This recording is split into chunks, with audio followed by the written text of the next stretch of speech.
नमस्कार। चलिए आज निकलते हैं भारत के जंगलों की एक अनोखी सैर पर। पश्चिमी घाट के घने वर्षावनों से लेकर हिमालय के ऊंचे ऊंचे मैदानों तक हम देखेंगे कि कौन सी चीज हमारे देश की कुदरती दुनिया को इतना खास बनाती है। तो एक सीधे से सवाल से शुरू करते हैं। सोचा है कभी कि एक जंगल मतलब असली जंगल किसी लगाए हुए बगीचे या पार्क से अलग कैसे होता है? असल में इसी सवाल का जवाब प्राकृतिक वनस्पति के मतलब को खोलता है। असल में प्राकृतिक वनस्पति का मतलब ही यही है, वो पेड़ पौधे जो बिना किसी इंसानी मदद के अपने आप खुद ब खुद उगते हैं। ये वहाँ की मिट्टी और मौसम के हिसाब से खुद को ढाल लेते हैं और एक ऐसा इकोसिस्टम बनाते हैं जिसकी नकल करना इंसान के बस की बात नहीं है। यही है असली जंगल। तो ये नक्शा है हमारा आज का गाइड। भारत में देखिए अलग अलग मौसम और ज़मीन की वजह से 5 खास तरह के जंगल मिलते हैं। तो चलिए एक एक करके इन सभी को करीब से जानते हैं। तो चलिए अपनी यात्रा शुरू करते हैं और भारत के इस हरे भरे खजाने की खोज करते हैं। तो हमारी यात्रा का पहला पड़ाव है ट्रॉपिकल एवरग्रीन फॉरेस्ट यानी सदाबहार वन। जरा सोचिए, एक ऐसी जगह जहां खूब गर्मी है, हवा में नमी है और साल भर जबरदस्त बारिश होती है। यहां जमीन से लेकर ऊंचे ऊंचे पेड़ों की चोटियों तक हर तरफ बस जिंदगी ही जिंदगी है। अच्छा, इन्हें सदाबहार क्यों कहते हैं? ये बड़ी दिलचस्प बात है। ऐसा नहीं है कि यहाँ के पेड़ अपनी पत्तियां गिराते ही नहीं, बल्कि अलग अलग तरह के पेड़ अलग अलग समय पर पत्तियां गिराते हैं और नतीजा जंगल हमेशा साल के 365 दिन हरा भरा नजर आता है। चलिए अब आगे बढ़ते हैं और देखते हैं भारत के सबसे आम जंगलों को। ये हैं उष्णकटिबंधीय पर्णपाती वन, जिन्हें हम मानसूनी जंगल भी कहते हैं। ये देश के बहुत बड़े हिस्से में फैले हुए हैं और पानी कितना मिलता है उस हिसाब से इन्हें शुष्क और आर्द्र 2 हिस्सों में बांटा जाता है। इन जंगलों की खास बात यह है कि ये मौसम के साथ अपना पूरा रंग रूप ही बदल लेते हैं।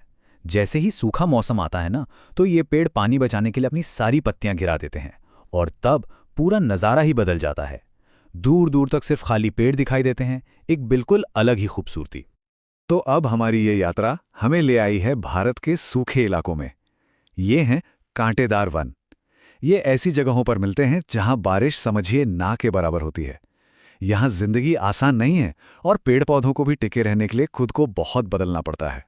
यहाँ के जो पौधे हैं ना, वो साल के ज्यादातर समय लगभग बिना पत्तों के ही रहते हैं, बिल्कुल झाड़ियों की तरह। बबूल और खैर जैसे कांटेदार पेड़ यहाँ आम हैं और उनके नीचे बस थोड़ी बहुत घास उग पाती है। ये कुदरत के अद्भुत अनुकूलन का एक जीता जागता सबूत है। चलिए अब रुख करते हैं पहाड़ों का। पर्वतीय वनों की सबसे मजेदार बात यह है कि जैसे जैसे ऊंचाई बढ़ती है, पेड़ पौधे बिल्कुल बदल जाते हैं।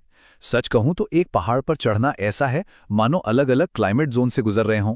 नीचे पर्णपाती जंगल, फिर देवदार और आखिर में बिल्कुल ऊपर टुंड्रा कैसा इलाका। तो होता यह है कि जैसे जैसे हम हिमालय में ऊपर चढ़ते जाते हैं, चौड़ी पत्ती वाले ओक जैसे पेड़ पीछे छूट जाते हैं और उनकी जगह चीड़ और देवदार जैसे कीमती शंकुधारी पेड़ ले लेते हैं। और भी ऊंचाई पर पहुंचने पर अल्पाइन घास के मैदान मिलते हैं, जिन्हें गुज्जर और बकरवाल जैसे समुदाय अपने पशुओं को चराने के लिए इस्तेमाल करते हैं। और अब हमारी यात्रा का आखिरी पड़ाव, वो जगह जहां जमीन समुद्र से मिलती है। जी हाँ, ये हैं मैंग्रोव वन।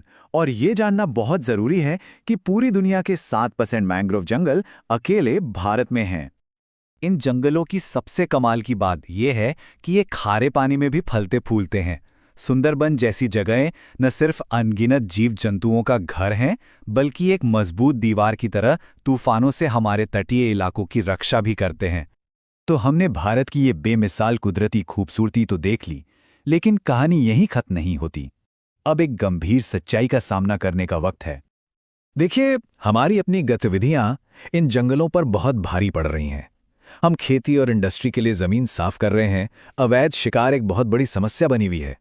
इन सब वजहों से हमारी एक कुदरती विरासत तेजी से खत्म हो रही है और इस पर तुरंत ध्यान देना बेहद जरूरी है। लेकिन उम्मीद की किरण अभी बाकी है। अब जब हमने समस्या को समझ लिया है, तो चलिए अब उन समाधानों और कोशिशों पर ध्यान देते हैं जो भारत अपनी इस अनमोल प्राकृतिक दुनिया को बचाने के लिए कर रहा है। तो राष्ट्रीय वन नीति के तहत सरकार का एक बहुत बड़ा लक्ष्य है कि देश की 33% जमीन पर जंगल हों। ये आंकड़ा दिखाता है कि पर्यावरण का संतुलन बनाए रखने को लेकर हम कितने गंभीर हैं। और इस लक्ष्य को पाने के लिए बायोस्फीयर रिजर्व जैसे नए तरीके अपनाए जा रहे हैं। यहाँ मकसद सिर्फ जंगलों को बचाना नहीं है, बल्कि ये पक्का करना है कि विकास भी हो और वहाँ रहने वाले लोगों की ज़रूरतें भी पूरी हों।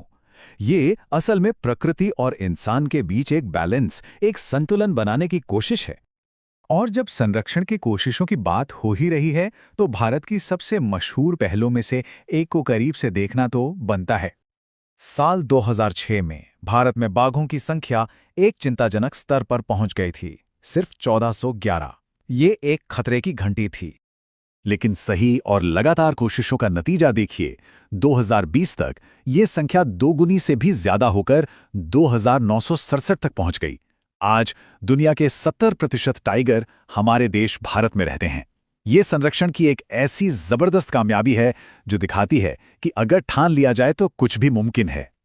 तो हमने देखा कि भारत के जंगल कितने कीमती हैं और साथ ही कितने नाजुक भी।